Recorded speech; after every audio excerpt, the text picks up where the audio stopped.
সে অনেক দিন আগেকার কথা। একটি জঙ্গলে একটি টুনি থাকতো। তার পাশেই থাকতো একটি দুষ্টু চিল। সেই চিলটা ছোট ছোট পাখিদের শিকার করত টুনিদের মতো।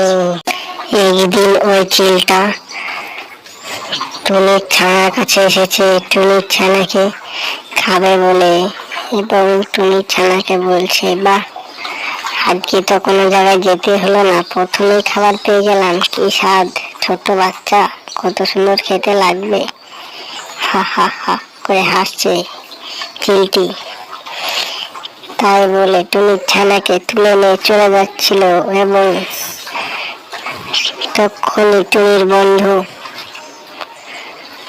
রানী টুনি দেখতে পেল, ওই চিল, এ বাচ্চা আমার বন্ধুর, টুনির বাচ্চা, তুমি একে নিয়ে যাও না, এর বরং আমি চলে যাব তোমার কাছে, তুমি আমাকে আজকে খাবে, কিন্তু আমার টুনির বন্ধুর ছানাকে খেও না, তোমার হাত ধরছি, তুমি আমার বন্ধুর ছানাকে খেও না। এবং চিলটি বলল, তুই আমাকে বাধা দিচ্ছিস, আমি ওসব জানি না, আজকে আমি এই ছানাটাকে খাবো। চিলটি টুনির বন্ধু রানুকে রাগের জন্য তাকে মেরে ফেললো, দিয়ে টুনির ছানাকে নিয়ে চলে গেল, এবং রানু আঘাত অবস্থায় পড়ে থাকলো। ঠিক সেই রাস্তা দিয়ে টুনি আসছিল এবং তার বন্ধুকে দেখতে পেল। বন্ধু রানু, তোর এই অবস্থা কি করলো? তখনই রানু বলল, টুনি তোর ছানাকে চিল ধরে নিয়ে গেছে, আমি আমার যা হোক তা হোক, তোর ছানাকে তুই বাঁচাগা, তাড়াতাড়ি যা তুই। তাই বলে টুনিকে সেখান থেকে তাড়িয়ে দিল, এবং টুনি বলছে, আমি কি করব, আমার বন্ধুকে বাঁচাবো না আমার বাচ্চাকে বাঁচাবো। সে খুব চিন্তায় পড়ে গেল, এবং তাও টুনি উঠতে উঠতে চলে গেল।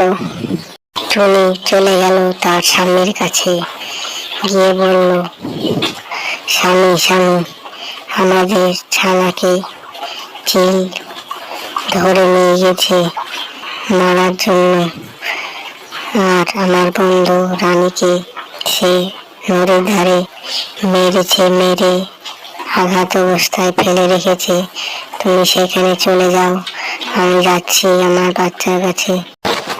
টুনি উঠতে উঠতে গিয়ে দেখছে তার ছানাকে সেই চিলটি আগুনে ধরে পুড়িয়ে চিকেন করে রেখে দিয়েছে, এবং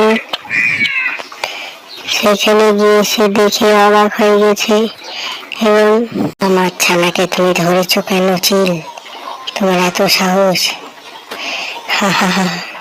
চিলটি বলছে, তোর ছানা আগে চিকেন হয়ে গেছে, এবং টুনি রেগে যায়, বলছে চিলটি তখন আগুনে পুড়িয়ে চিকেন করে নিল, তাই বলে সেই চিলটি তাকেও পুড়িয়ে চিকেন করে নিল। টুনির স্বামী আর টুনির বন্ধু সেখানে চলে যায়, গিয়ে চিলটিকে বলে, তুমি আমাদের টুনিকে আর টুনির ছানাকে খেয়ে নিলে, তোমাকে ছাড়বো না। তাই বলে তারা দুজন মিলে চিলটিকেও আগুনে পুড়িয়ে দিল।